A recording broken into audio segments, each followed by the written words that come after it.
লক্ষ কোটি দরুদ ও সালাম ওই নবীজির উপর যিনি আমাদেরকে দেখে শোনে, আমাদের দুরুদের আওয়াজ যিনি শুনতে পায়, উম্মতের কান্না যিনি শুনতে পায়, উম্মতের গুনাহ যিনি দেখতে পায়, নবী দুই জাহানের বাদশাহ নবী মুহাম্মদুর রাসূলুল্লাহ সাল্লাল্লাহু আলাইহি ওয়াসাল্লামের প্রতি আল্লাহ কবুল করুন, যিনি বলে আমিন। বাজান রে আমার, আপনারা উঠা বসা করবেন না, একটু ধৈর্য সহকারে বসবেন। আমি দুইটা আয়াতের আলোচনা দুই দিকে চলে যাবে, একটু লম্বা টাইম আপনাদের এখানে আলোচনা হবে। যারা আশেপাশে আছেন আপনারা চলে আসেন, কিছু কথা শুনি, আমরা চেষ্টা করব এগুলি শুনে আমল করার জন্য। আমিন বলেন। এই জন্য যারা বাজারে ঘাটে আছেন, আমাদের মাহফিলটা বেশিক্ষণ, আমরা জানি এই প্রোগ্রামটা এত সুন্দর করে সাজানো হয়, আমার ভাইয়েরা এত সুন্দর করে সাজায়, প্যান্ডেল সব কিছু মিলে অনেক সুন্দর, প্রশংসার যোগ্য। তো আপনারা যদি আসেন এটা আরও সুন্দর হবে। তারপর যারা আসছেন আলহামদুলিল্লাহ, সবাইকে আসার জন্য অনুরোধ করছি, সবাই চলে আসেন। এত সুন্দর পরিবেশে, এত ঠান্ডাও নাই, আপনি বসলে জান্নাতের বাগান। এটা আমার ভাই তো বলেছে, যিনি পরিচালনা করছেন আমার ভাই জনাব এনামুল হক সাহেব, জান্নাতের বাগান। এটা আমার ভাই বলেছেন, আমার নবী বলেছে, আমার নবী বলেছে, যেখানে ইলমে দ্বীনের আলোচনা হয় সেই বাগানটাকে বলা হয়েছে জান্নাতের বাগান। জোরে বলি সুবহানাল্লাহ। তো বলছিলাম, আল্লাহ কোরআন শরীফে বলছেন ওয়াবুদুল্লাহ, আমরা ইবাদত করব কার? আরো জোরে বলি কার? বন্ধুগণ আমার, আল্লাহ বলে দেয় ওয়াবুদুল্লাহ, এ বান্দা তোমরা শুধু আমি আল্লাহর ইবাদত করবা, আমি আল্লাহর বন্দেগী করবা। এই জন্যই আমাদের প্রত্যেকটা ইবাদতের পূর্ব শর্ত থাকে আল্লাহর ইবাদত। আমরা দুনিয়ার কাউকে সিজদা করি না, দুনিয়ার কারো ইবাদত করি না। আল্লাহ শুধু আমাদেরকে ইবাদতের জন্য দুনিয়ায় পাঠিয়েছে। ওয়ামা খালাকাতুল জিন্না ওয়াল ইনসা ইল্লা লিয়াবুদুন।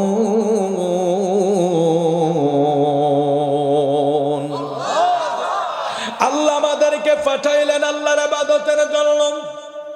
এই মানুষগুলা যখন ইবাদত করবে না, মানুষের একটা পুরস্কার আছে।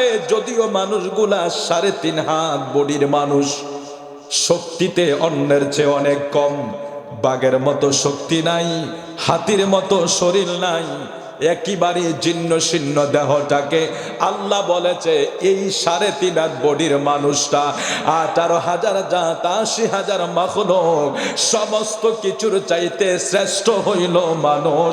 আমি আল্লাহর দরবারে জোরে কোন সুবহানাল্লাহ। এই মানুষগুলা কখন শ্রেষ্ঠ হবে?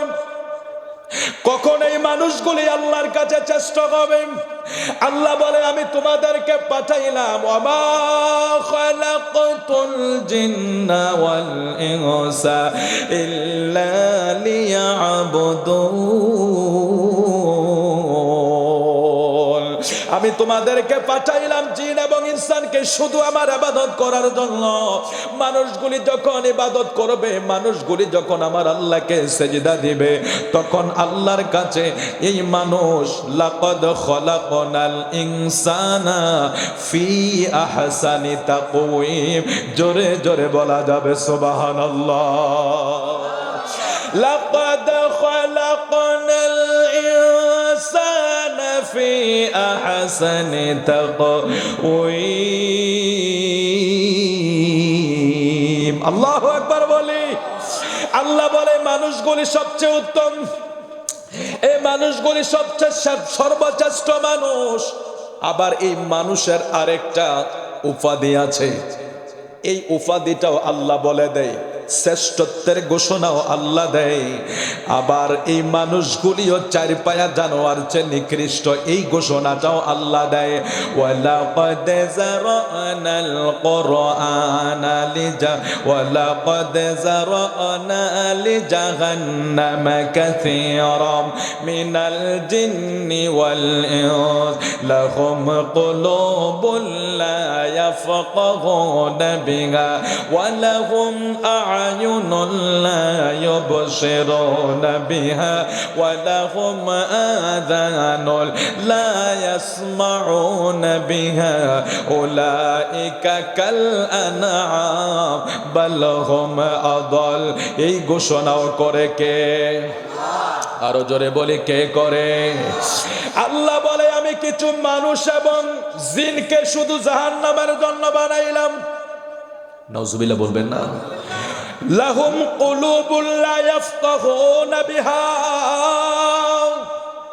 আমি তাদেরকে কলব দিয়েছি আমি তাদেরকে কলব দান করেছি এই জায়গার ভিতরে তারা ভালো জিনিস স্থান দিবে না এখানে তারা ভালো জিনিসকে অবস্থান করাবে না ওয়ালাহুম আয়ুনুল লা ইউবসিরুনা বিহা আমি তাদেরকে শ্রবণ শক্তি দিলাম মেধা দিলাম এই মেধা দিয়া তারা ভালো কাজ করবে না এটা দিয়া পরের হক নষ্ট করবে আরেকজনের আইল কেটে ছোট করে দিবে আরেকজনের জায়গা দখল করবে আরেক মানুষের উপরে চড়াও হবে তারা এই মেধা দিয়া এই শক্তিটা সব সময় অন্যায়ের কাজে তারা পরিচালনা করবে ওয়ালাহুম আযানুল লা ইয়াসমাউনা বিহা আমি তাদেরকে কান দিলাম শোনার জন্য তারা এই কান দিয়ে কোনো সময় আযানের আওয়াজ শুনবে না কোরআন তেলাওয়াতের আওয়াজ শুনবে না মাহফিলের আওয়াজ শুনবে না তারা এই কান দিয়া দুনিয়ার যত ফাহেশা কথা শুনবে গান শুনবে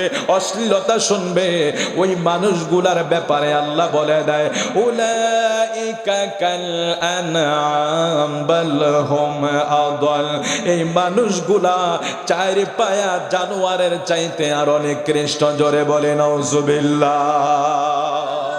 আল্লাহ বলে মানুষগুলা শ্রেষ্ঠ আবার আল্লাহ বলে চার পায়া জানোয়ারের চেয়ে নিকৃষ্ট এটা আমাদের কিসের কারণে কর্মের কারণে জোরে বলুন কিসের কারণে তাইলে আমাদের কর্মটা যদি ভালো হয় আমরা গোটা কায়নাতের চেয়ে আল্লাহর সৃষ্টি জগতে যা কিছু আছে সব কিছুর চেয়ে শ্রেষ্ঠ মানুষ আমরা হয়ে যাব আর আল্লাহ বলে ওয়ালাকাদ যারানা লিজাহান্নামা কাসীরাম মিনাল জিন্নি ওয়াল ইনস আমি জিন এবং ইনসানগুলারে জাহান্নামের জন্য বানাইলাম তাদের এই কলব তাদের এই জবান তাদের এই কান তাদের এই ব্রেন তারা কোনো জিনিস ভালো কাজে লাগাইবে না ওরা এইগুলি অন্যায়ের কাজে ব্যবহার করবে এমন মানুষ আমরা দেশে আছে না নাই এই দেশে নাই আমি বিনোদপুরের কথা কই না তো আরে বিনোদপুরের মানুষ ভালো মাশাআল্লাহ যে খাবার খাওয়াইছে মাশাআল্লাহ আমার ভাইয়েরা কে জানি ফাঁক করছে বাউর সিটারে কুমিল্লা লয়ে যেতে এত সুন্দর মজা হয়েছে ফাঁক মাশাআল্লাহ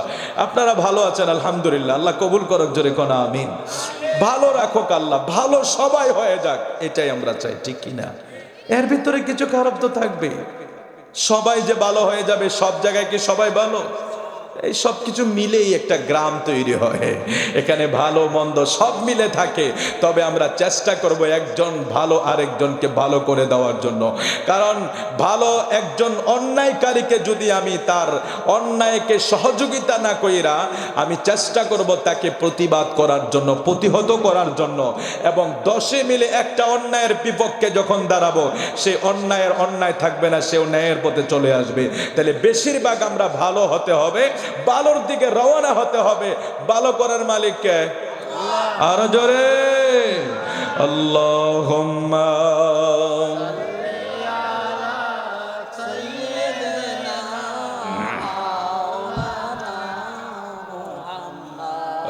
ওয়া আলা আলি মাওলানা বন্ধু এই আয়াতে কারিমার প্রথম অংশের নির্দেশনা হইল মাওলার ইবাদত করা এই জন্য আমি এতগুলি কথা একটা শব্দ থেকে আপনাদেরকে বলে দিলাম বাজিও আল্লাহ আরো ঘোষণা করে দেয় ওয়াবুদুল্লাহ তারপরে বলে ওয়ালা তুশরিকু এ বান্দারা তোমরা একমাত্র ইবাদত করবা আল্লাহর তবে সাবধান আল্লাহর সাথে কাউকে শরীক করা যাবে না এই মর্মে সবাই একমত ইনশাআল্লাহ আল্লাহর মতো কেউ আছে নাকি স্রষ্টাই স্রষ্টা ত্রষ্টার মতো আর কেউই কুল হুয়াল্লাহু আহাদুনিল্লাহুল الصمد لم يلد ولم يولد ولم يكن له كفوا أحد জোরে বলি আল্লাহু আকবার। আল্লাহ বলে লা তুশরিক বিল্লাহ ওয়া'বুদুল্লাহ ওয়া লা তুশরিকু বিহি শাইআন। আল্লাহর সাথে তোমরা কাউকে শরীক করবা না, আল্লাহর মতো কাউকে মনে করবা না, আল্লাহর সমকক্ষ কাউকে মনে করা যাবে না। কাবার মালিক কে? আসমানের মালিক কে? জমিনের মালিক কে? এবার বলুন জান্নাতের মালিক কে? হে বিনোদমণিবাসী, সব কিছুর মালিক যদি আল্লাহ হয় তাইলে দেওয়ার মালিকও কে? আমি বন্টন করতে পারবো, আমার হাতে টিকিট আছে, কিন্তু আমরা তো এখন কত বড় শিরকি কাজে লিপ্ত হয়ে গেলাম। আল্লাহর জান্নাত বান্দায় ভাগ করে। কালকে কইেন নাউজুবিল্লাহ। শিরক করা যাবে? শিরকের গুনাহ মাফ হবে? খবরদার। জান্নাতের মালিক কে? আল্লাহ। আরে জোরে লা তুশরিক বিল্লাহ। আল্লাহর সাথে কোনো কিছুর শরীক করা যাবে। আর যদি কেউ শিরক করে, শিরকি গুনাহ করে, তার গুনাহ মাফ হবে না। সব গুনাহ আল্লাহ মাফ করে দিবে। আল্লাহর সাথে কেউ যদি শিরক করে সেই গুনার মাফ হবে না। জান্নাতের মালিক আল্লাহ, দুজকের মালিক আল্লাহ, হায়াতের মালিক আল্লাহ, মৌতের মালিক আল্লাহ। আমরা শুধু হাত বাড়াইয়া বলতে পারি মালিক তোমার যদি দয়া হয় আমরা একটু দয়া করো, ঠিক আছে না? এর চেয়ে বেশি কিছু আমাদের বলার কোনো ক্ষমতা আছে?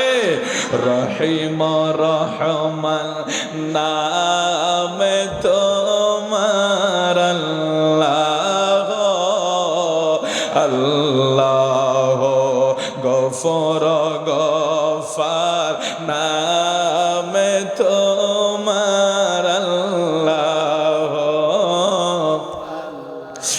ইয়া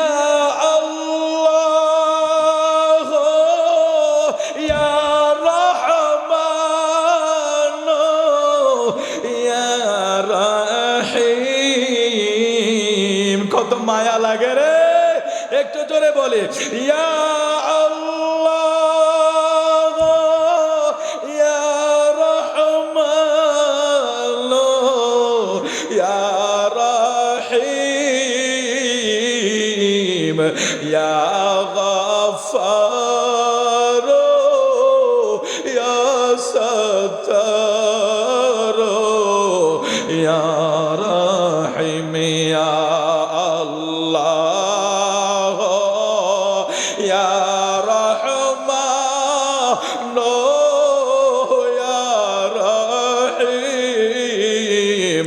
ইয়া গফফার ইয়া রাজ্জাক ইয়া রহিম। সেই আল্লাহর সাথে শরীক চলবে? সবকিছুর মালিক কে? সেজদার মালিক ও আল্লাহ। এই জন্য লা তুশরিক বিল্লাহ, আল্লাহর সাথে কোনো শরীক চলবে না, আল্লাহর সমকক্ষ কাউকে মনে করা যাবে না। আমার নবীকে জিজ্ঞেস করে কাফেরেরা, এ নবী আপনি যেই মাওলার কথা বললেন এটা কি স্বর্ণ দিয়া তৈরি, না এটা কি গাছের মতো, না মাছের মতো, না মাটির মতো, না সূর্যের মতো, না চন্দ্রের মতো? আপনি যে আল্লাহর কথা বলেন আপনি আমাদেরকে বলেন এটা দেখতে কেমন? কাফেররা নবীকে জিজ্ঞেস করে এটা কেমন আল্লাহ, এটা রূপ কেমন, এটা সূরত কেমন? আল্লাহ এই আয়াত নাজিল করে বলে হাবিব আপনি বলে দেন কুল হুয়াল্লাহু আহাদ। সবাই বলেন কুল হুয়াল্লাহু আহাদ আল্লাহুস সামাদ লাম ইয়ালিদ ওয়া লাম ইউলাদ ওয়া লাম ইয়াকুল লাহু কুফুয়ান আহাদ। এ হাবিব আপনি বলে দেন, এখানে অনেক ওয়াজ আছে, লা ইলাহা ইল্লাল্লাহর দলিল কে? ওই তো কিছু কিছু মানুষ বুঝালছে, জোরে কর আল্লাহু আকবার। এই যে লা ইলাহা ইল্লাল্লাহ আল্লাহ ছাড়া মাবুদ নাই এটা কে কইছে? আমার নবী কইছে। লা ইলাহা ইল্লাল্লাহর দলিল হইল আমার নবী। আমার নবী যদি না কইতো, আল্লাহ যদি আমার নবীর জবান মোবারকে না কইতো, তাহলে আল্লাহ এমন এক স্রষ্টাকে সরাসরি বান্দাকে বলার কোনো সুযোগ আছে? বান্দা নিতে পারবে? বান্দা এটা সহ্য করতে পারবে? লোড লইতে পারবে? আরে লোড ল তো দূরের কথা, মুসা নবী তো জ্বলা যায়, পাহাড় জ্বলা যায়, জলিল কদর নবী যিনি আল্লাহর লগের কথা কয়, আর আমরা গুনার অভাব নেই, আমরা সহ্য করতে পারবো এটা?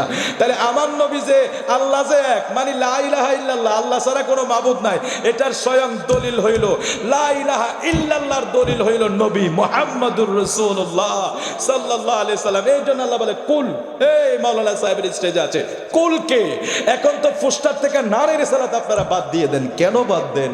যদি জিজ্ঞেস করি, ভাই দিন ইসলাম লিখলেন, বাংলাদেশ লিখলেন, নারে তাকবীর লিখলেন, আমার নবীরকে বাদ দিয়ে দিলেন, কয়টা শিরক হবে? ও ভাই, নারে তাকবীরের সাথে বাংলাদেশ জিন্দাবাদ শিরক হয় না, আমার নবীর স্লোগান শিরক হবে কেন? তার মানে মতলব খারাপ, মতলব খারাপ। আমার আল্লাহর নাম যেখানে, নবীজির নাম সেখানে। তাওহীদের সূরা আপনারা বলেন, আমাকে বুঝিয়ে যান আল্লাহ কোন জায়গায় আমার নবীকে মাইনাস করেছে, যেটা আজকে বর্তমান উম্মত করছে। একটা মাহফিলের পোস্টার করে সেখানে কৃপণতা করে, বক্তার নামে স্লোগান দেয়, ব্যক্তির নামে স্লোগান দেয়, নেতার নামে স্লোগান দেয়, অথচ আমার নবীর নামে রেসালাতের স্লোগান হয় না, হয় না। কেন? কেন আমার নবীর নামের স্লোগান কেন বন্ধ করে দিয়েছ? এই এটা জুল খুয়াইসিরে ফেতাত্তা ছাড়া কারো পক্ষে সম্ভব না। কারণ আল্লাহ আরশের ফায়ায় আল্লাহর নামের সাথে নবীর নাম আছে। সুবহানাল্লাহ বলেন, আরো জোরে বলি সুবহানাল্লাহ।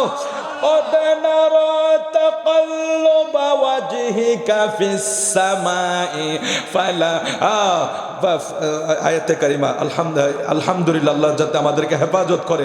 আয়াতটা ভুলে গেলাম, এটা হলো কেবলা পরিবর্তনের আওয়াজ। ফাতালাক্কা, আল্লাহু আকবার, আল্লাহ শুকরিয়া করলে মনে হয়ে যায়। ফাতালাক্কা আদামু মির রাব্বিহি কালিমাতিন ফাতাবা আলাইহি ইন্নাহু হুয়াত তাওয়াবুর রহিম। জোরে বলি সুবহানাল্লাহ। আদম সফিউল্লাহ তওবা করেছে আল্লাহর কাছে, একটা কালিমার উসিলা দিয়েছেন। এখন ফাতালাক্কা আদামু মির রাব্বিহি কালিমাতিন, আদম কোন কালিমার উসিলা দিয়ে আল্লাহর কাছে মাফ চাইলেন? আদম কোন কালিমা দেখলেন সেদিন?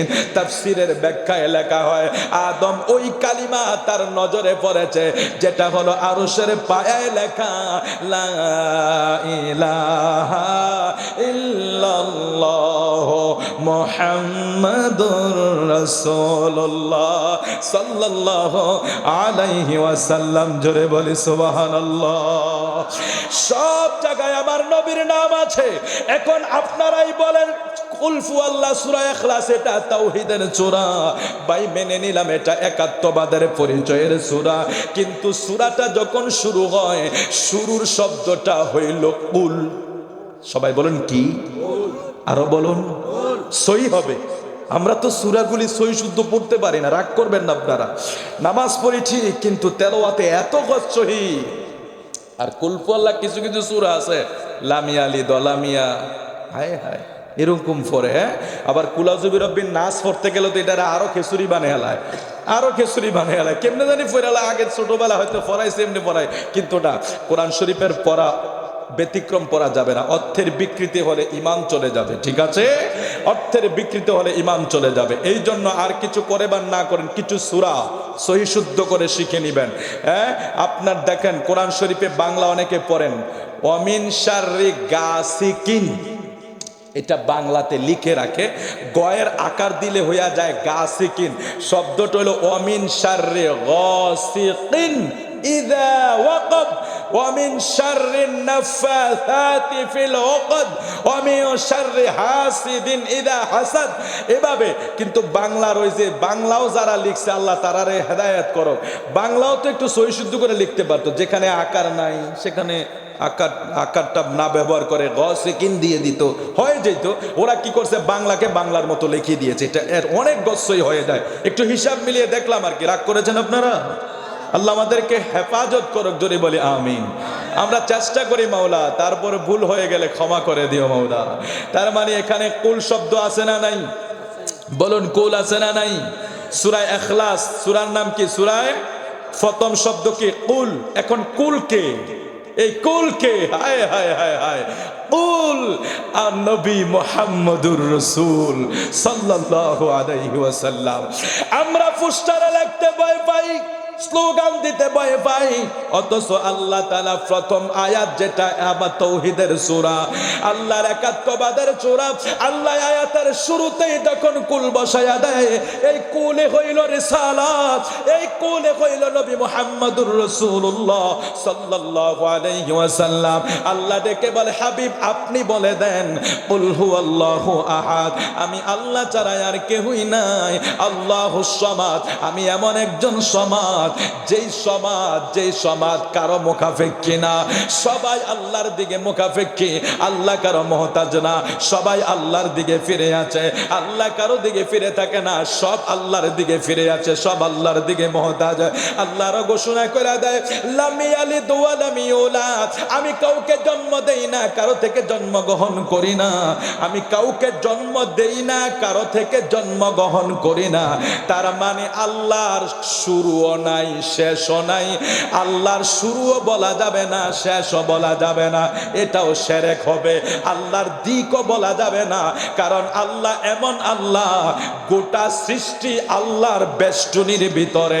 স্রষ্টা হইল এমন স্রষ্টা, যিনি সৃষ্টির ঊর্ধ্বে থাকবে, তিনি সৃষ্টির ভিতরে আবদ্ধ করা, এটা শিরক হবে। স্রষ্টা হইল এমন স্রষ্টা, যিনি সমস্ত সৃষ্টির ঊর্ধ্বে, সমস্ত সৃষ্টির উপরে হইল স্রষ্টা।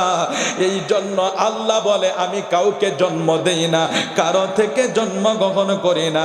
তাইলে বোঝা গেল আল্লাহর সমকক্ষ কোনো কিছু মনে করা যাবে, আল্লাহর সাথে কোনো কিছু শিরক করা যাবে না। জান্নাত দেবে আল্লাহ, জাহান্নাম দেবে আল্লাহ, আমরা শুধু কর্ম করব, আমাদের কর্মের প্রতিফল আমার আল্লাহ দিয়া দিবে। রে বন্ধু, বন্ধু রে, ওয়াবুদুল্লাহ ওয়া লা তুশরিকু বিহি শাইআ, আল্লাহ বলে তোমরা কারোর সাথে শিরক কইরো না, আমি আল্লাহর সাথে শিরক কইরো না। প্রথম বললেন ইবাদত, তারপরে বললেন শিরক, মানে আল্লাহ সমকক্ষ কাউকে মনে কইরো না।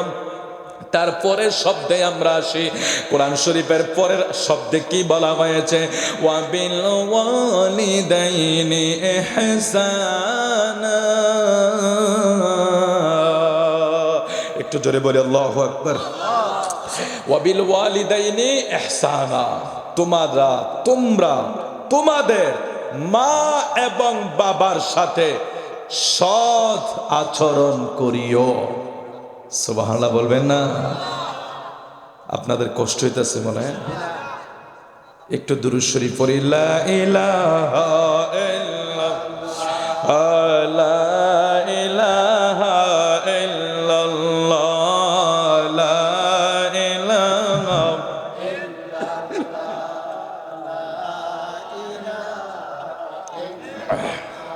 জোরে লা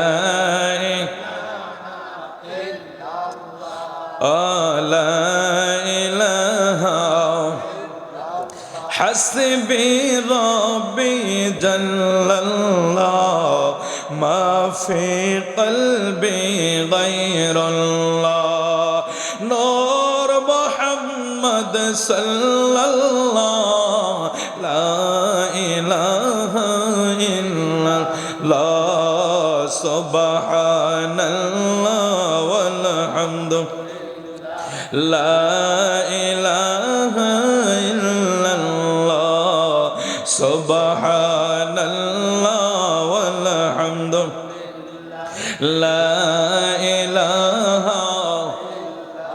বন্ধুরে, আমার আল্লাহ ঘোষণা করে দেয়, আমার ইবাদত, আমার সাথে কাউকে শরীক করবা না। এই কাজগুলির পরে এ বান্দা তোর দায়িত্ব হইল ওয়াবিল ওয়ালিদাইনি ইহসানা। এ বন্ধু, আজকে মরহুম আব্দুল মালেক সাহেবের স্মরণে মাহফিল, এটাও হইল মা বাবার খেজমতের শামিল। জোরে কোন আলহামদুলিল্লাহ, আরো জোরে বলি আল্লাহর ওয়ার্ডার, ওয়াবিল ওয়ালিদাইনি ইহসানা, তোমরা তোমাদের মা বাবার প্রতি ইহসান করো। এখন আমার আল্লাহর হাবিবকে সাহাবায়ে কেরাম জিজ্ঞেস করে, ইয়া রাসূলুল্লাহ, নবী গো, আমরার তো অনেকের মা নাই, বাবাও নাই, নবী গো,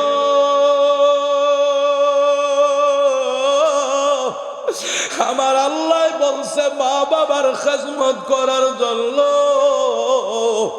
আমার আল্লাহ বলছে, আপনিও বলছেন বাবা মার সেবা করার জন্য। নবী গো, আমার মাও নাই, আমার বাবাও নাই, আমি কেমন কইরা সেবা করব? কেমন কইরা আমি মা বাবার খেদমত করব? আমি কেমন কইরা মা বাবার সেবা কইরা আমি দোয়া পাব? আবার নূর নবী কয়, উম্মত রে, ও সাবি শোন, যদিও তোর মা দুনিয়ায় নাই, যদিও তোর বাবা দুনিয়ায় নাই, সপ্তাহে জুমার দিন একবার হলেও কবরের পাশে যাইও। সপ্তাহে একদিন হলেও কবরের পাশে যাইয়া মা বাবার জন্য দোয়া করিও, কবর জিয়ারত কইর। এটাই তোমার মায়ের দুনিয়া, যদিও দুনিয়ায় নাই, এটা একটা মায়ের জন্য সেবা হইয়া যাবে, খেজমত হইয়া যাবে। মা রুহানি দোয়া তুমি সন্তানের জন্য কবুল হইয়া যাবে। জোরে বলি আল্লাহু আকবার। তাইলে আল্লাহর ইবাদতের পরে যদি মা বাবার খেজমত হয়, সেটার মূল্যায়ন আছে না নাই? আরো জোরে জোরে জোরে আছে না নাই? আমরা বড় দুর্ভাগা, বড় কপাল পরা, জান্নাত আমরার ঘরে, হজ আমরার ঘরে, কিন্তু ঘরের হজ থুইয়া বাইরের হজ টোকাই। ঘরের মা বৃদ্ধ, কিন্তু বারবার মক্কা মদিনা বহু মানুষ যায়, মায়ের সেবার কথা বললে উনি এই জায়গায় জিরু, কিন্তু মক্কা মদিনা যাইতে পারে টাকা খরচ কইরা। মার সেবার কথা বললে সেই জায়গায় অনেক মানুষ জিরো হয়ে যায়। আজকে আমার ভাইয়ারা ধন্য, আমার ভাইয়ার বাবারা ধন্য, মরহুম আব্দুল মালিক সাহেব ধন্য, ওনার স্মরণে আজকের এই মাহফিল হচ্ছে। আল্লাহ চাইলে এই মাহফিলকে উসিলা কইরা জান্নাতবাসী করতে পারেনি। জান্নাত দেওয়ার মালিককে, সুখ দেওয়ার মালিককে। আল্লাহ চাইলে এই এলাকার মানুষকে, এই মাহফিলকে উসিলা কইরা জান্নাতবাসী করতে পারে কি পারে না? ও, এই জন্য আমরা সবাই দোয়া করব, আমরা সবাই দোয়া করব, ঠিক আছে?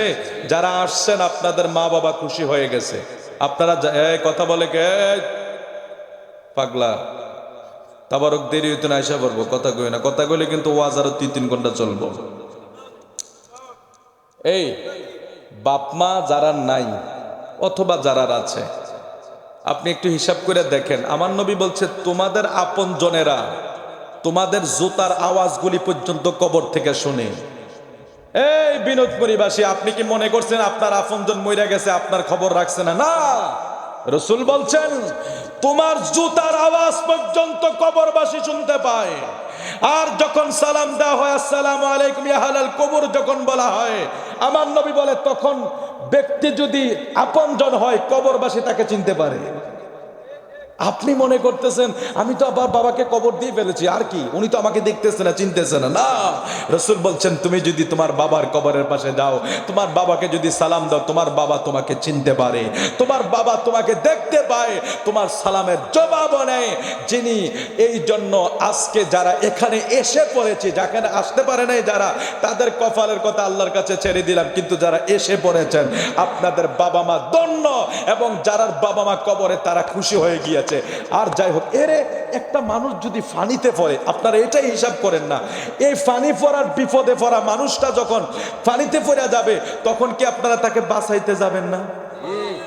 আওয়াজে বোঝা যায় না, দাঁড়িয়ে চারে তামাশা চাইবেন, বাঁচাইবেন না? বাঁচাইবেন না?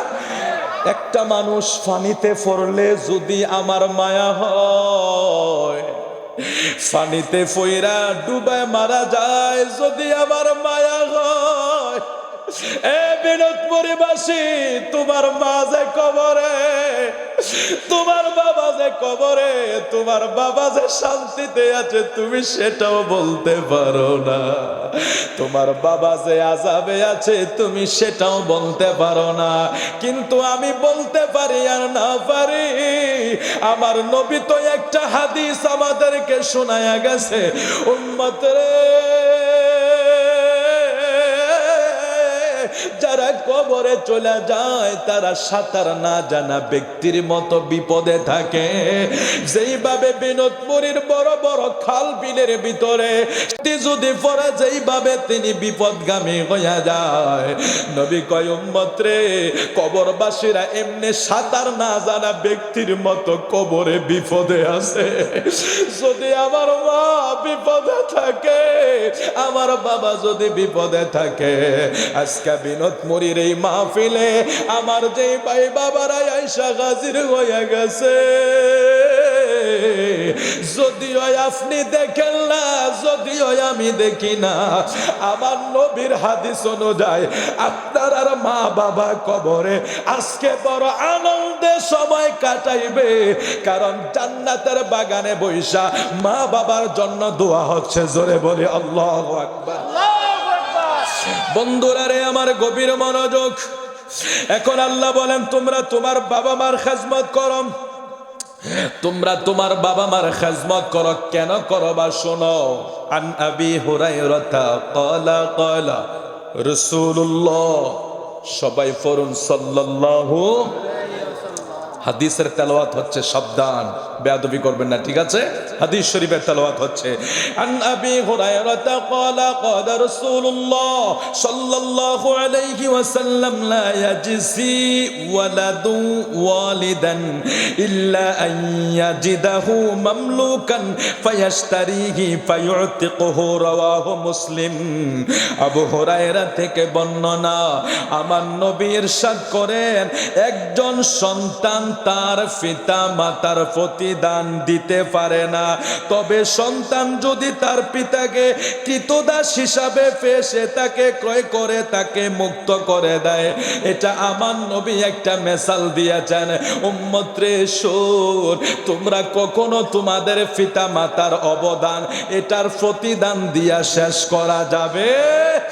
কখনো বাবা মায়ের অবদান আমরা দিতে পারবো না, অবদানের প্রতিদান দিতে পারবো না।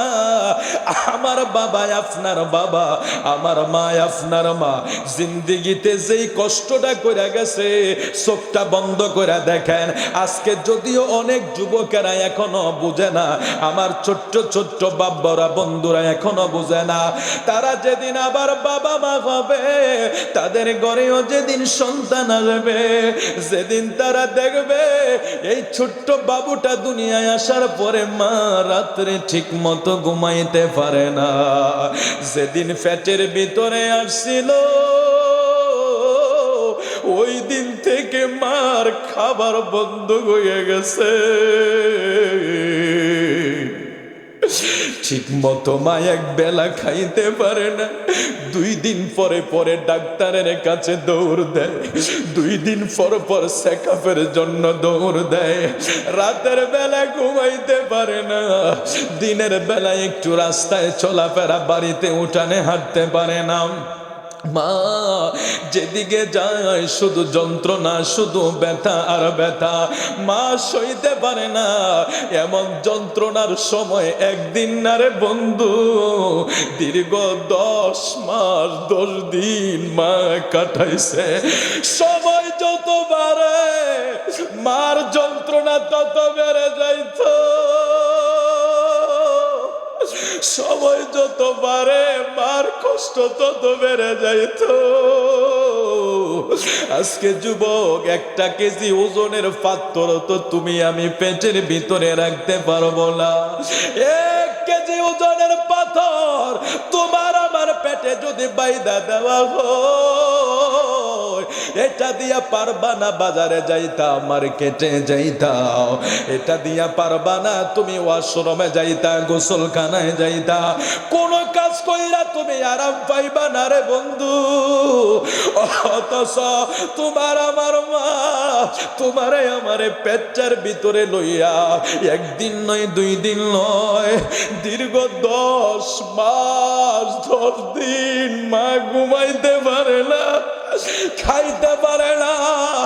অনেক সময় সন্তান যখন পেটের ভিতরে নাড়াচাড়া করত, পাও দিয়া পেটের ভিতরে আঘাত করত, অনেক সময় রাতের বেলা মা ব্যথা উঠলে স্বামীকে ডেকে বলতো, আমার আর ব্যথা সহ্য হয় না, আমার ইচ্ছা হয় আমি দুনিয়া থেকে চলে যাই, এত যন্ত্রণা, এত যন্ত্রণা সহ্য হয় না, সহ্য হয় না। এরে বিনীত মোরের ভাই বাবারা রে, আমার মা যেরকম কষ্ট করছে তোমার মা তো এইরকম কষ্ট করছে।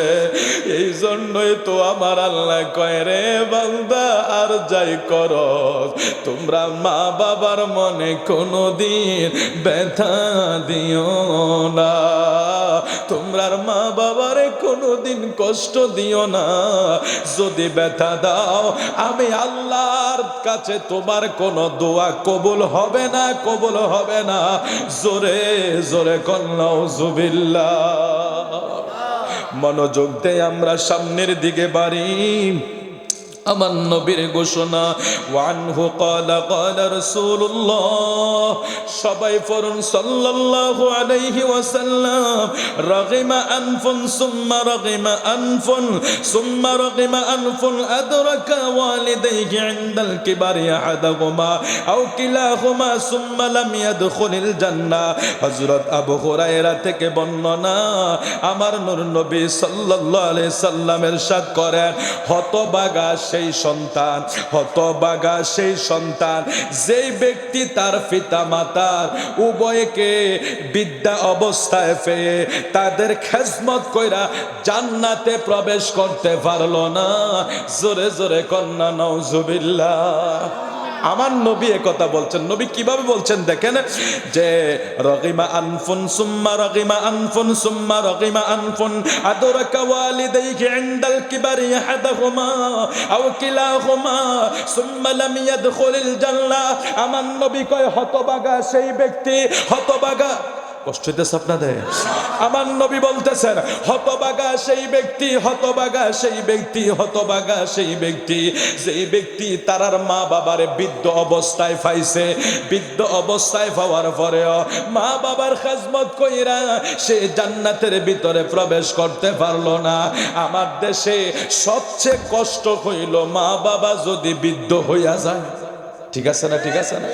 মা বাবার সবচেয়ে লাঞ্ছনার সময় তখনই হয় যখন মা বাবা বৃদ্ধ হইয়া যায়। তখন বউয়ের কাছেও বোঝা, সন্তানের কাছেও বোঝা। বড় ভাই বলে ছোট ভাইকে, ছোট ভাই বলে মেজোকে, ওই বলে আমি দিব কেন, ওই বলে আমি দিব কেন। এরকম ঠেলাঠেলি করতে করতে একটা সময় দেখা যায় বাবা মাদেরকে বৃদ্ধাশ্রমে রেখে দেওয়া হয়। তবে এটা ঠিক, যত ওই যে আল্লাহ মাফ করো, অনেক কষ্ট করে বাবা মা অনেক উপরে উঠায়, এসি ডিসি এসপি জজ ব্যারিস্টার সচিব বানিয়ে দেয়, কিন্তু বানিয়ে দেওয়ার পরে তাদের এক সময় ওই ফ্যামিলির বাবা মাগুলি বেশিরভাগ এই বৃদ্ধাশ্রমে স্থান পায়। আল্লাহ হেফাজত করুক। আর যাই হোক না হোক, কমপক্ষে বাবা মার প্রতি আমাদের মহাব্বত আনার দরকার আছে না নাই? কারণ আমার নবী বলেছেন, ওই ব্যক্তি হতভাগা, ওই তার কপাল ফোড়া, তার মন্দ কপাল। বলে হুজুর কেমনে? বলে সে সন্তান হইয়া তার বাবা মাকে বৃদ্ধ অবস্থা পাইয়া খেজমত কইরা জান্নাতের টিকিটটা নিতে পারলো না। আরে জান্নাত কোন জায়গায় পাওয়া যায় আর বিলি হয় কোন জায়গায়? আমার নবী বলছেন, তোমরা তোমার মা বাবার খেজমত করো, মা বাবার খেজমতের মাধ্যমে জান্নাত দিবে কে? আর জোরে বলি বন্ধুগণ আমার, আমার নূর নবী আরো ফরমান, ওয়াকাল রাসূলুল্লাহ সাল্লাল্লাহু আলাইহি ওয়াসাল্লাম, আলা উনাব্বিউকুম বিআকবারিল কাবাইরি সালাসা। কুলনা বালা ইয়া রাসূলুল্লাহ। ক্বালা আল ইশরাকু বিল্লাহ ওয়া উকুকুল ওয়ালিদাইনি ওয়া কানা মুত্তাকিআন ফাজালাসা ফাকালা লা ওয়া কাউলুজ জুরি ওয়া শাহাদাতুজ জুর মুত্তাফাকুন আলাইহি। আমার রাসূল বলেন, আমি আমি কি তোমাদেরকে সবচেয়ে বড় অপরাধের কথা বলবো না? আমি কি তোমাদেরকে সবচেয়ে বড় অপরাধের কথা বলবো না? সাহাবায়ে কেরাম বললেন, ইয়া রাসূলুল্লাহ, বলুন বলুন, আমাদেরকে বলুন হে আল্লাহর রাসূল বলেন। তিনি বললেন, তোমরা আল্লাহর সাথে কাউকে শরীক কইরো না, খবরদার খবরদার, পিতা মাতার অবাধ্য হইও না। এতক্ষণ তিনি হেলানরত ছিলেন, শেষ পর্যন্ত নবীজি বললেন, সাবধান, তোমরা মিথ্যা কথা বলিও না, অর্থাৎ মিথ্যা অপবাদ তোমরা কাউকে দিও না। আমার নবী সবচেয়ে বড় অপরাধের কথা বলতে যাইয়া বললেন, তোমরা কখনো পিতা মাতার অবাধ্য হইও। বিনোদ মরিবাসী রে, আমি জানি না আপনাদের হয়তো খারাপ লাগে, বলে হুজুর আপনি কি আর ওয়াজ পাইলেন না, এই দিকে কেন গেলেন? বাইরে ওয়াজের অভাব নাই, কত দিকে তো যাইতে পারি। হেমবিলের প্রথমে একজন বাবার নাম দেইকা এই দিকে ওয়াজটা নিয়ে গেলাম। আল্লাহ কয় রে, এবং আমার নবী কয়, আমার উম্মতেরা সাবধান, পিতা মাতার অবাধ্য হওয়া সবচেয়ে বড় গুনাহ, কবিরা গুনাহ। পিতা মাতার অবাধ্য হওয়া সবচেয়ে বড় কবিরা গুনাহ। খবরদার খবরদার, তোমরা কখনো তোমাদের পিতা মাতার অবাধ্য হইও না, তোমাদের পিতা মাতার অবাধ্য হইও না, তোমাদের পিতা মাতার অবাধ্য হইও না। আমার নবী আরো ফরমান, আন আবি উসাইদিন ক্বালা বাইনা নাহনু ইনদা রাসূলিল্লাহ সাল্লাল্লাহু আলাইহি ওয়াসাল্লাম ইদা রাজুলুম মিন বানি সালামাতা ফাকালা يا رسول الله هل بقي من بر أبويا شيء أبرهما به بعد موتها؟ قال نعم، الصلاة عليهما والاستغفار لهما وإنفاذ أحدهما من بعدهما وصلة الرحم التي لا تصل إلا بهما وإكرام صديقهما رواه أبو داود। আমার নবীজি আবু উসাইদ থেকে বর্ণনা, তিনি বলেন, আমার রাসূল সাল্লাল্লাহু আলাইহি ওয়াসাল্লামের নিকট, আমরা রাসূলের নিকট ছিলাম, হঠাৎ বনু সালামার গোত্রের এক ব্যক্তি এসে বলল, আল্লাহর রাসূল গো, আমার পিতামাতা ইন্তেকালের পরে তাদের খেদমতের আর কোনো কিছু বাকি আছে কিনা? তিনি বললেন, হ্যাঁ অবশ্যই বাকি আছে, তোমরা তাদের জন্য দোয়া করো। সুবহানাল্লাহ কোন। আমার নবী পদ্ধতি শিখাইতেছে কিভাবে দোয়া করব। আমার নবী পদ্ধতি শিখাচ্ছে। অর্থাৎ আবু উসাইদ থেকে বর্ণনা হাদিস, উনি বললেন যে এক ব্যক্তি, আমরা রাসূলের কাছে বসা ছিলাম, হঠাৎ এক ব্যক্তি এসে আমার নবীকে প্রশ্ন করলো, হুজুর আমার বাবা মা ইন্তেকালের পরেও কি দোয়া করার কোনো রাস্তা আসেনি? তখন কিন্তু মানে সেবা করার কোনো রাস্তা আসেনি? তখন তিনি বললেন যে তোমরা তোমাদের পিতা মাতার জন্য ইন্তেকালের পরে যেটা প্রথম করবা সেটা হলো তাদের জন্য তোমরা দোয়া করবা এবং তাদের জন্য তোমরা ক্ষমা চাইবা। সুবহানাল্লাহ কোন। ও বিনোদ মরিবাসী, আজকের মাহফিলটা উসিলা কইরা আমরা যদি কই, আল্লাহ আমরার মারে মাফ করো, আমরার বাবারে মাফ করো, আল্লাহ চাইলে মাহফিলটারে উসিলা কইরা মাফ করতে পারেনি? তাহলে আমরা যে চাইলাম এটা হাদিস শরীফে আসেনি না বানায়া করছি? আমার নবী বলছে বিদায় আব্দুল মালিক সাহেবের স্মরণে মাহফিল সাজিয়েছে। আমার নবী বলছে বিদায় মসজিদে গিয়ে আপনি দোয়া করছেন, কবরের পাশে দাঁড়াইয়া দোয়া জিয়ারত করছেন, কারণ আমার নবী নিজেই বলছে যে তোমরা তোমার বাবা মার জন্য ক্ষমা চাও এবং দোয়া করো, এটা আমার নবীর শিক্ষা। তাহলে আজকে যদি আমরা বাবা মার জন্য দোয়া করি, এটা তো বেদাত হবে না, এটা আমার নবীর সুন্নাত হবে। জোরে বলে আল্লাহু আকবার। কবর জিয়ারত বেদাত হবে না, এটা সুন্নাত হবে। আরে ভাই, কোনটা বেদাত কোনটা সুন্নাত বুঝে নিতে হবে। মানুষগুলাকে উল্টা পাল্টা ফতোয়া দিয়া জিয়ারত থেকে ছেলেদেরকে দূরে সরাইয়া দিয়েছে। এখন আর বাচ্চারা বাবা মায়ের কবরের পাশে যায় না। ওই মৌলবী ফতোয়া দিয়েছে জিয়ারত বেদাত, নাউজুবিল্লাহ। আরে ভাই, জিয়ারতের অর্থই তো বুঝো না। জিয়ারতের অর্থ তো মানে সাক্ষাৎ, মানে উপস্থিত হওয়া, একটা জায়গায় উপস্থিত হওয়া। আমার নবী নিজেই তো জান্নাতুল বাকিতে নিজেই জিয়ারত করতেন, বলেন সুবহানাল্লাহ। তাহলে আমার নবীর শিক্ষা অনুযায়ী আমরা জিয়ারত করবো ইনশাআল্লাহ। আর জোরে বলি ইনশাআল্লাহ। আল্লাহ তুমি আমাদেরকে কবুল করো, জোরে বলি আমিন। আমি আরেকটু সামনের দিকে চলে যাবো, আর দুই একটা হাদিস শরীফ আপনাদেরকে শোনাই, কষ্ট হবে না তো আপনাদের? একটু মোহাব্বতকে আমরা দুরূদ শরীফ পড়ি। আল্লাহুম্মা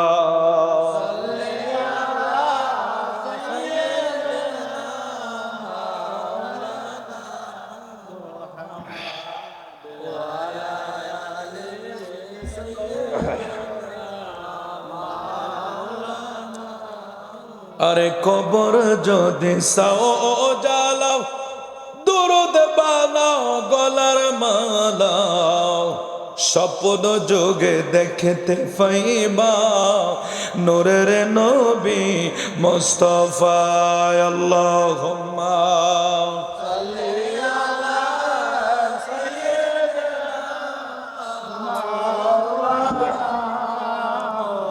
মুহাম্মাদ ওয়ালা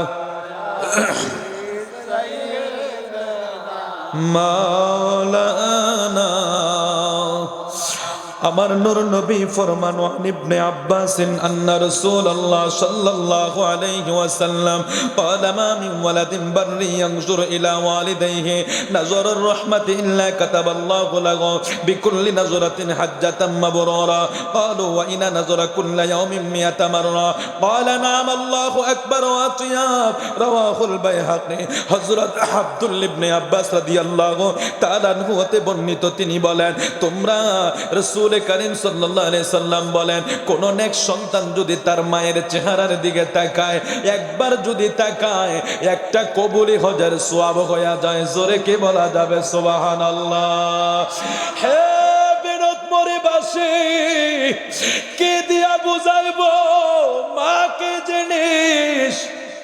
আজকে সন্তানেরা বুঝে না রে। বাবা মা বৃদ্ধ হয়ে গেলে ছেলে সন্তানের কাছে, বউয়ের কাছে, পুত্র বধূর কাছে সবচেয়ে বড় বোঝা মা বাবারা হয়ে যায়।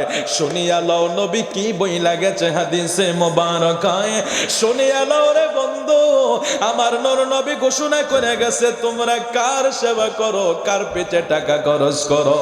বন্ধুরে খাওয়াইতে মায়া হয় না, বন্ধুর পিছনে খরচ করতে তোমার একটুও বিবেকে বাঁধে না। পাড়াপড়শির ভিতরে পিছনে খরচ করো, বউয়ের পিছনে খরচ করো, এলাকাবাসীর পিছনে খরচ করো, অথচ মায়ের জন্য তোমার হাতে অভাব হইয়া যায়, মায়ের জন্য তোমার কাছে অভাব হইয়া যায়।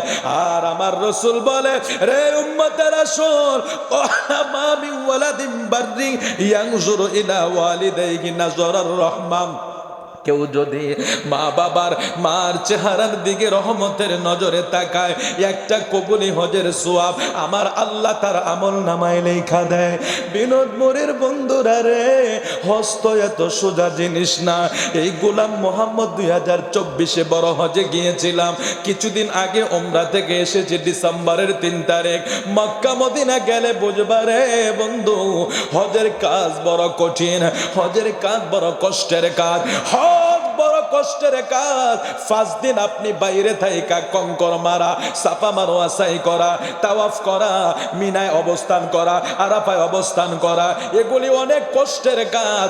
অথচ নবীজি বলে উম্মত রে, তোমার যদি মা ঘরে থাকে, তোমার যদি মা ঘরে থাকে, ওই মায়ের চেহারার দিকে যদি তুমি রহমতের নজরে তাকাও, একটা বড় হজের সওয়াব আমল নামায় লেখা হইয়া যাবে। জোরে বলি সুবহানাল্লাহ।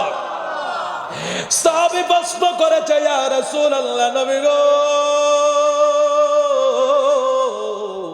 নবী গো, যদি আমরা দৈনিক 100 বার তাকাই, সুবহানাল্লাহ কইতেন না?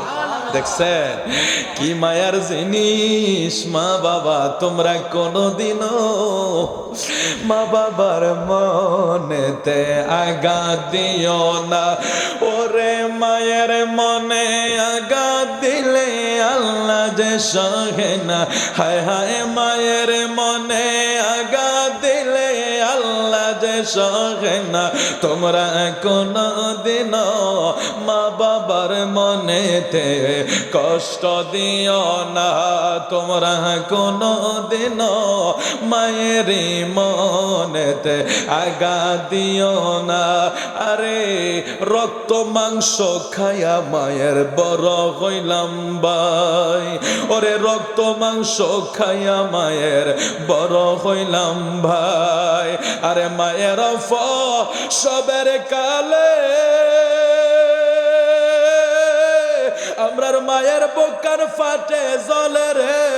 ওরে সন্তানের দেখা মায়ে বলে প্রসব যন্ত্রণা, দুঃখের দরদে আমার জনম দুঃখী মা, গর্ভধারিণী মা, জনম দুঃখিনী মা, দুঃখের দরদে আমার জনম দুঃখী মা।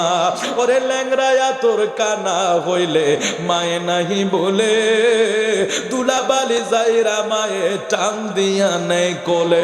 আওয়াজ করে বলেন ঠিক কিনা? যদি ব্যাঠিক হয় লিখিত দেন।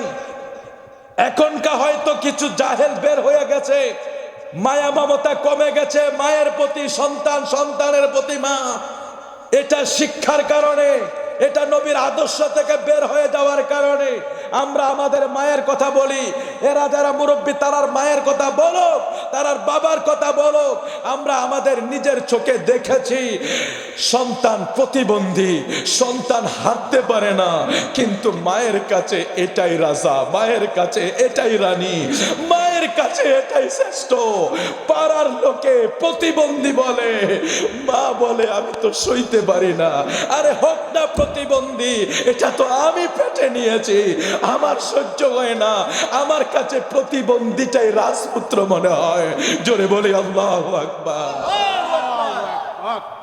এই মা, আমার নবী এই মায়ের কথা বলে, উম্মত রে শোন, একবার তাকাইলে একটা গজের সোয়াব হইয়া যাইব। সাহাবী এবার প্রশ্ন করে বসছে, নবী গো, যদি আমরা দৈনিক 100 বার তাকাই, কারণ মা তো ঘরে আছে, মা তো আমার সামনে আছে, ইয়া রাসূলুল্লাহ নবী গো, যদি আমি দৈনিক 100 বার তাকাই, আমার নবী কত 100 বার হজের সওয়াব হবে নি? আমার নবী কয়, ক্বালু ওয়া ইনা নাযরা কুল্লা ইয়াউমিন মিয়াতা মাররা। সাহাবী কয়, যদি 100 বার তাকাই 100টা সওয়াব হইব নি, 100টা হজের সওয়াব হবে নি? আমার নবী কয়, ক্বালা নাম। আমার নবী বলে, ক্বালা নাম, হা, ক্বালা নাম, হা। যদি দৈনিক মায়ের চেহারায় সন্তান 112 যদি তাকায়, 100টা হজের সওয়াব দৈনিক লিখা হইয়া যাবে। জোরে বলি সুবহানাল্লাহ। মায়ের চেহারায় কবুলি হজ হইয়া যায়। এ বন্ধু, আজকে থেকে অনুরোধ কইরা যায়, মার মনে কষ্ট দিয়ে থাকলে ফায়ে ফইরা ক্ষমা চাইয়া নাও।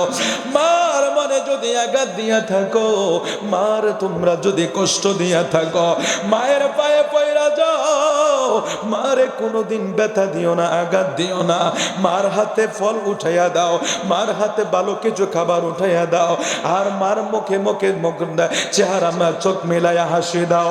মার চেহারায় যদি তুমি রহমতের নজরে তাকাও, হজের সওয়াব আমার নবী বলছে তোমাকে দিয়া দিবে। এই পর্যন্ত আলোচনাটা সমাপ্তের দিকে চলে যায়। বন্ধুরা রে, ও বন্ধু, হাদিস শরীফ তো অনেক আপনাদেরকে শোনাইতে পারবো, একটা ঘটনায় আপনাদেরকে শোনাই।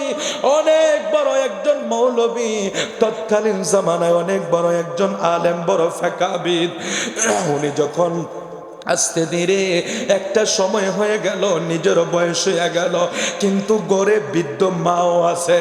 ওনার যখন মনটা চাইল উনি মক্কা মদিনার উদ্দেশ্যে রওনা হবে, কিন্তু মা গড়ে, বৃদ্ধ মা গড়ে, এই মাকে ফালাইয়া কিভাবে হজে যাবে? মায়ের কাছে অনুমতির জন্য যখন গেলেন, ডেকে বললেন, মা গো মা, আমার একটু মক্কা মদিনা যাইতে ইচ্ছা হয়, হজের কাজটা করতে ইচ্ছা হয়। মা বলল, বাবারে, আমি তোরে বড় আশা কইরা মানুষ বানাইছি, আলেম বানাইছি, তুই যদি হজে চইলা যাস রে বাবা, তোর যদি মরণ হইয়া, আমার যদি মরণ হইয়া যায়, আমার বড় আশা তুই আলেম হইছ, আমার জানাজাটা পড়বি, আমারে কবরে শোয়াইবি। বাবারে, তুই যদি হজে যাস, আর আমি তো বৃদ্ধ মানুষ, আমার মরণ হইয়া গেলে আমার কে জানাজা পড়বে? মার অনুমতি মিলল না, ওই মাওলানা সাহেব আর হজে যাইতে পারলো না। 1 বছর অতিবাহিত হয়ে গেল, আবার সামনের বছর হজের সময়ও চলে আসলো। আল্লাহর কি হুকুম, মা তো বেঁচে আছে, হায়াতের মালিক তো আল্লাহ। হায়াত যতক্ষণ আছে কে কারে মারতে পারে, মা বেঁচে আছে। দ্বিতীয় বৎসরও আবার মায়ের কাছে আসছে, মা আমি মক্কা মদিনা যাব গো মা, আমারে আপনি অনুমতি দেন। মা বলল, বাবারে তুই যদি চলে যাস আর যদি আমার মরণ হয়ে যায়, আমার কে জানাজা পড়বে, কে আমারে দাফন দিবে রে বাবা? তুই যদি চলে যাস আমারে কে মাটি দিবে? এইবারও সন্তান হজে যাইতে পারলেন না। এইভাবে অতিক্রম করতে করতে 2 থেকে 3 বছর মায়ের অনুমতি না পাওয়ার কারণে তিনি আর হজের উদ্দেশ্যে রওনা হইতে পারলেন না। 4র্থ বৎসর সময় যখন আসলো, এবার তিনি চিন্তা করলো, মা তো বেঁচে আছে, মা তো এখনো আছে, হায়াতের মালিক আল্লাহ, মারে আল্লাহ বাঁচিয়ে রাখছে, সুতরাং এইবার আর মার কাছে যাব না। মার কাছে বললে মা আমারে বিদায় দেয় না বা অনুমতি দেয় না, আমি এবার মার কাছে যাব না, গোপনে গোপনে হজের কাজটা কইরাই আমি চলে আসব। মায়ের কাছে না বইলা ওই মাওলানা সাহেব হজের সরঞ্জাম লইয়া গোপনে বাড়ি থেকে বের হইয়া গেল। ওই সময়ের মানুষগুলি হেঁটে হেঁটে যাইতে হতো, অনেক লম্বা পথ, অনেক লম্বা পথ ফাড়ি দিতে দিতে দিতে দিতে কয়েকটা জেলা বা কয়েকটা গ্রাম অতিক্রম কইরা অনেক দূর রাস্তা যখন চলে গেছে, আল্লাহর কি হুকুম, এদিক দিয়া ওনার মা দুনিয়ার বাড়ি ছেড়ে চলে গেছে, মার ইন্তেকাল হয়ে গেছে। এবার সবাই টোকায় মাওলানা সাহেবরে দেখে না, খবর নিয়ে দেখে মাওলানা তো হজের উদ্দেশ্যে রওনা হইয়া চলে গেছে। এলাকার মানুষ সবাই মিলামিশা মারে তারা পাড়া প্রতিবেশীরা জানাজা পইরা কাফন দাফন করে শেষ করে ফেলাইলেন। ওইদিকে মাওলানা মায়ের অনুমতি ছাড়া যখন হজে রওনা হইল, যাইতে যাইতে যেখানে তিনি রাত্র হইয়া যায় ওই এলাকায় তিনি বিশ্রাম নেন। তৎকালীন সময়ের মসজিদগুলা বেশিরভাগ বেড়ার মসজিদ, মাটির মসজিদ। রাতের যখন গভীর হয়ে গেছে, ওই মাটির মসজিদে যাইয়া তিনি নামাজে দাঁড়াইয়া গেছে, এবাদতে দাঁড়াইয়া গেছে। হজের সরঞ্জাম কাপড় চোপড় যা আছে এগুলি একটা গাঠির ভিতরে রাইকা নিজে দাঁড়াইয়া নামাজ আদায় করে। এমন সময় ওই এলাকায় একটা ঘটনা ঘইটা গেছে, কোন বাড়িতে চোর ঢুকেছে। মানুষগুলি চোর চোর বইলা সবাই চিল্লানো শুরু করছে। চতুর্পাশ থেকে লাইটার মানুষ, এদিকে মানুষ বাইরে হয় চোরকে দৌড়ায়, ওইদিকে মানুষ বাইর হয় চোরকে দৌড়ায়, সবাই চোর চোর বইলা চতুর্দিকে চিল্লায়। এখন অনেক সময় দেখবেন চোর যদি বাঁচতে না পারে, পাবলিকের সাথে নিজেও যাইয়া কয় চোর চোর, ঠিক আছে না? এটা কৌশল করে। আপনি রাত্রে কি কেউ দেখছে কে চুরি করতে গেছে না কে গেছে? এমন রাতের অন্ধকারে পাবলিক নিজে বাঁচার লেগে অনেক সময় চোর নিজে বাঁচার জন্য কি করে, ওই যারা কয় চোর চোর, এবার চোর যখন দেখছে বাঁচার রাস্তা নাই, হ্যাঁ কয় চোর চোর চোর চোর, এরম এরম বলে, কি বলে না? এখন উনি সবাই যখন চোরকে দৌড়াইতেছে, এবার চোরে তো জিনিসপত্র আর নিতে পারছে না, যা নিচে নিয়ে বের হইয়া ওই মাওলানা সাহেবের ফাঁসে এই সুরাইয়া মালগুলি রাইখা মসজিদ থেকে বের হইয়া পাবলিকের সাথে মিল্লা কই চোর চোর চোর চোর, কারণ হেরা তো কিচ্ছু নাই, হেতে চোর তো কোনো প্রমাণ নাই, যেটি আনছে না ওই যে হুজুরের পাশে রাইখা চলে আসছে নিজে বাঁচার লেগা। অনেক সময় এরকম হয়ে যায় না, নিজে বাঁচার লেগা আরেকজনের ফাঁসে দেয়। তো এরকম এই সুরাইয়া মালগুলি মাওলানা সাহেবের পাশে রাখিয়া চোরে এবার পাবলিকের লোকে পাবলিক হইয়া গেছে, চোর আর চোর নাই। তো সবাই খুঁজতেছে চোর কই গেল, চোর কই গেল, লাইট দিয়ে খুঁজতে খুঁজতে মানুষ তো জোশে যা হয় টুককে দেখি রে এত রাতকে এখানে লোক আসলো কোত্থেকে, একটু খবর নিয়ে দেখে, খবর নিয়ে দেখে যেই ঘরের মাল চুরি হয়েছে ওই ঘরের মাল ওই মাওলানা সাহেবের পাশে গাঠটির ভিতরে পাওয়া গেছে। এবার ফাইসে দেরি মাওলানা সাহেবরে চোর বানাইয়া এমন মার শুরু হয়েছে যেটা গণপিটুনি বলে। অনেক সময় আমরা গ্রামে বলেন, শহরে বলেন, বাজারে বলেন, টাকা চোর, বিভিন্ন গরু চোর, এই চোর এই চোর যখন ধরা খায় তখন পাবলিকের গণদোলায় চলে। ওই সময় আর কেউ চিন্তা করে না এটা বাঁচবো না মরবো, যে পারে না হেও মারতো যায়, ঠিক আছে না? যে পারে না হেতো মারতো যায়, মানে ওই হাতি গাতাত পড়লে তেল্লা চোরা ও কান টানে, এরকম হয়ে যায় না? তেরম বিপদে পড়া যায় আর কি, তখন সবাই মারে।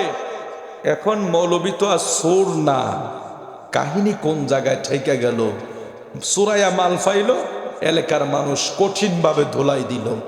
পরের দিন সকালবেলা, ওই সময়ের সুপ্রিম কোর্ট ছিল কাজীর দরবার। এখন তো সুপ্রিম কোর্ট ধরেন আমাদের কুমিল্লা কোর্টে যদি না হয় আমরা ঢাকা হাইকোর্টে যাই, উচ্চ আদালত যেটাকে আমরা বলি। ওই সময়ের উচ্চ আদালত বা বিচার কার্যগুলা ছিল কাজীর দরবার। কাজীর দরবারে কি হইতো? বিচার আচার হইতো। এখন এই মাওলানা সাহেব তো তারা তো আর জানে না, তারা জানে সুর মাইরা ফিটটা একেবারে লাসার কইরা বিচারের জন্য নিয়ে গেলেন সকালবেলা কাজীর দরবারে। সব মজলিস খারাপ, বিচার হচ্ছে, ফয়সালা হবে। এখন কাজী কোরআন শরীফ দিয়ে বিচার করবে। কোরআনের আইন অনুযায়ী যদি বিচার করতে যায়, চুরির অপরাধে তার হাত কেটে দিতে হবে। এটা ফয়সালা হয়ে গেছে কাজীর দরবারে। কোরআন শরীফের আইন, এটা যদি আমাদের দেশে থাকতো তাহলে আমরা দেশের এত চোর থাকতো না। পুরা বিশ্বে মনে হয়, আমার মনে হয় না যে শয়তান এই দেশে চোরেরা এত পরিমাণে, এই দেশে চুরির কথা যদি বলি, আল্লাহ আল্লাহ মাফ করো, আপনি কি শুধু মনে করছেন যিনি হাইজ্যাক টাকা চুরি করে গরু গরু সে চোর? না, এর চেয়ে আরো বড় বড় চোর আমরা দেশে আছে, আছে না নাই? কত চোর, চোরের আইটেমের শেষ নাই। গরু চোর আর রুটি চোর বা কিছু অল্প টাকা চোরের বিচার হয়, কিন্তু যারা কোটি কোটি টাকা আত্মসাৎ করে, 1700-1400 টাকার গ্যাস সিলিন্ডার 2,500 দাম বাড়ায়া কয়েক হাজার কোটি টাকা আত্মসাৎ করে, এটা চুরি হয় না, এটার বিচার হয় না। আবার ওই ধরনের চোরকে যদি জেলখানায় দেয়, বেরোয়ার টাইমে কি যে একটা সেলুয়েটও ফুলের মালা দিয়া বড়াইয়া দেয়। চিন্তা করছেন? রুটি চুরের কিন্তু হিসাব হয়। আমরা দেখছি অনেক সময় বাচ্চারা অনেক সময় রুটি চুরি করে, বা রশি, অনেক সময় বাচ্চারা দুষ্টামি করে, এটা তারে দইরা এলাকাবাসী ফিট একবারে হাতারে খতম করে ফেলে। চুরি করছে কি তার সামান্য একটা কিছু জিনিস, মানুষ সময় দুষ্টামি করে ওই। কিন্তু আমার দেশে যারা কোটি কোটি হাজার হাজার কোটি টাকা চুরি করে, আত্মসাৎ করে, গরিবের হক নষ্ট করে, তাদেরকে বিচার হওয়া তো দূরের কথা, এরারে যদিও হাজতে ঢুকায়, ও বাবারে বের হওয়ার টাইমে ফুলের মালা দিয়ে আরে পুরো আর দেখা যায় না চেহারা। এই লই দেশের অবস্থা। একটা খাবারে পর্যন্ত আমরা বেজাল মিশাই। হিসাব করে দেখছেন 2020 সালে ইনজেকশনের মেয়াদ কি হয়ে গেছে? শেষ হয়ে গেছে। ভোক্তা অধিকার গেল মেডিসিন দোকানে। বাস্তব কথা বলছি, আমাদের দেশের কথা। 2026-25 সালের লাস্ট ডিসেম্বরে ভোক্তা অধিকার গেল মেডিসিন দোকানে, তল্লাশি দিলেন, বের করছেন ওষুধ, বের করতে করতে অনেক দামি ইনজেকশন বের করলেন, যেটা মানুষের শরীরে পুশ করা হয়। ওই ইনজেকশনটা ডাক্তার ভোক্তা অধিকার হাতে নিয়ে দেখে এটার মেয়াদ 2020-এ শেষ হয়ে গেছে। জিজ্ঞেস করলেন এটা এখনো আপনার দোকানে কেন? উনি জবাবটা দিতে পারে নাই। তার মানে দোকানে যেহেতু আছে, এটা উনি এখনো বিক্রি করছে। আপনি কি চিন্তা করছেন মানুষের জীবন নিয়ে খেলা করছে? তাহলে এই দেশ চুরি কি শুধু গরু আর টাকা চুরি হয়? না, তার চেয়ে বড় বড় চোর আমাদের সামনে ঘুরে, আমরা বিচার করতে পারি না। সুতরাং আমরা সাবধান হয়ে যাই, আমরা সাবধান হয়ে যাই বাবা। আল্লাহ যাতে আমাদেরকে ওই ধরনের কাজ থেকে, কারণ আর যাই হোক আল্লাহ সব মাফ করবে, পরের হক কি করবে না? মাফ করবে না। একটু ধরে শরীফ আলী সালাতু ইয়া রাসূলুল্লাহ।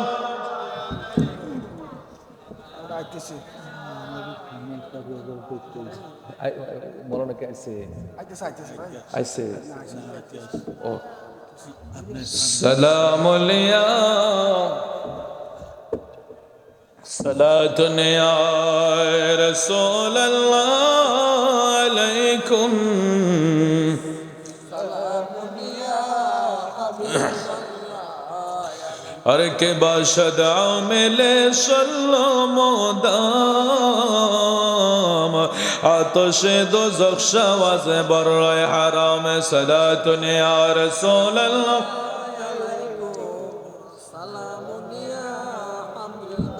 আমার ওয়াজ বহুত রয়ে গেছে, মাওলানা সাহেব বলে চলে আসতেছে, আমি শেষের দিকে চলে যাই, একটু দ্রুত হবে। এখন মাওলানা সাহেব তো উনি মাওলানা, উনি তো চোর না, বিচার পারসালা হয়ে গেল, হাত কেটে দিবে চুরির অপরাধী। মাওলানা সাহেব মজলিসে একটা চিৎকার দিলেন, এ এজলাসের সকল ভাই বাবারাম, কাজী সাহেব, এলাকাবাসী, গ্রামবাসীরা শোনো, আমি চোর না। আল্লাহু আকবার বলবেন না?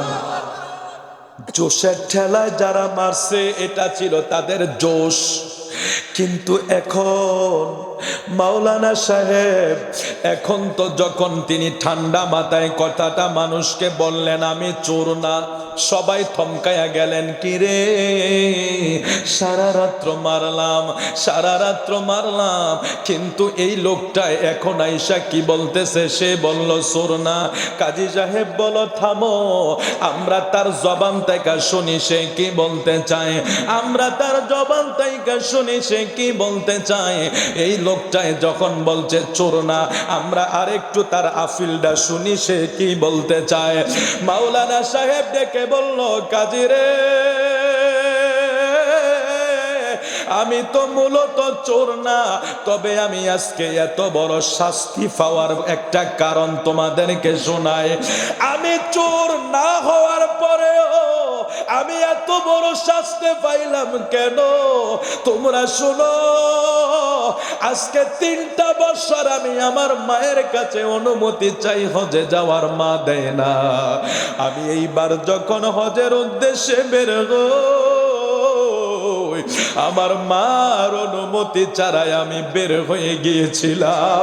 কাজী রে, এলাকার মানুষরে জানাইয়া দিও, দুনিয়াবাসীরে জানাইয়া দিও, দুনিয়ার সন্তানেরা জানাইয়া দিও, আমি এত বড় মাওলানা, আমি এত বড় মৌলবী হওয়ার পরেও আমার মায়ের মনে একটু কষ্ট দিয়েছি, আর ওই কষ্টের শাস্তিটা আল্লাহ আমারে দুনিয়ায় সুরের অপবাদ দিয়েছে। সুতরাং তোমরা কোনোদিন মায়ের মনে কষ্ট দিও না। এখানে এই ওয়াজ সমাপ্ত। এই বিনোদ মুড়িবাসীকে বলবো, যুবক, মার মনে কোনোদিন ব্যথা দেওয়া যাবে না, ঠিক আছে? আল্লাহ আমাদেরকে মাফ করো, আমিন বলেন। আরো জোরে, আমার নবীর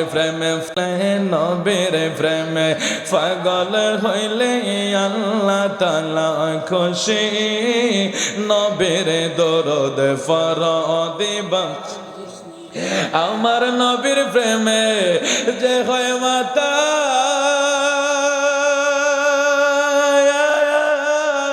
ওরে তাহার সম্মানে রয়েছে রকাল।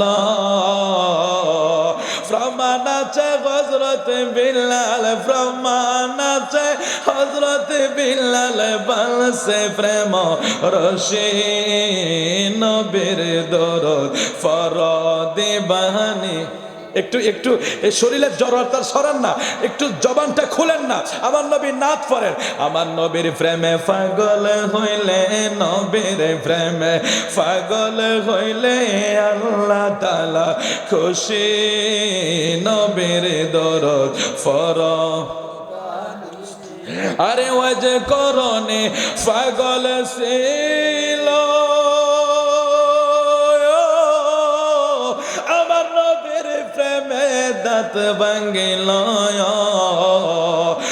অবশেষে জোব্বা ফাইল, অবশেষে জোব্বা ফাইল, হইয়ায় উদাসিনী নবের দরদ ফরদে বানিশে আমার, নবের দরদ ফরদে বানিশে মুমিন গণ, নবের দরদ ফরদে বানিশে। আমি আরেকটা আয়াত তেলাওয়াত করেছি, ইয়া আইয়ুহাল্লাযীনা আমানু লা তাত্তাখিযু আবাআকুম আও ইখওয়ানাকুম আউলিয়া আইন ইসতাহাব্বুল কুফরা আলাল ঈমান ওয়া মান ইয়াতাওয়াল্লাহুম ফাউলাইকা হুমুজ জালিমুন।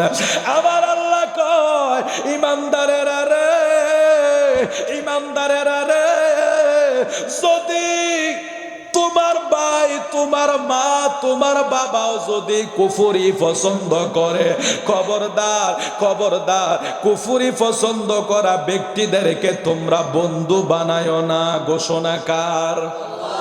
আরো জোরে। আমি এই পয়েন্টটার উপরে কিছু কথা বলি মাওলানা সাহেব, আস্তে আস্তে। কষ্ট হইব না? কষ্ট হবে না তো ইনশাআল্লাহ?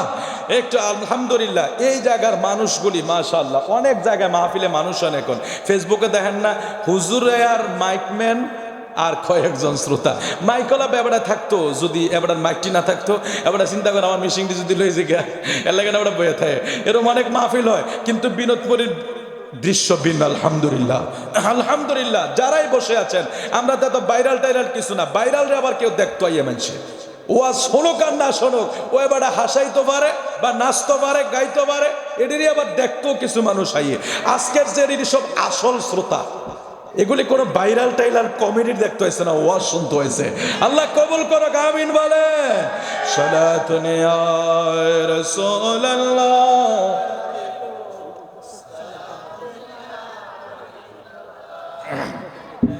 সালাতুন ইয়া।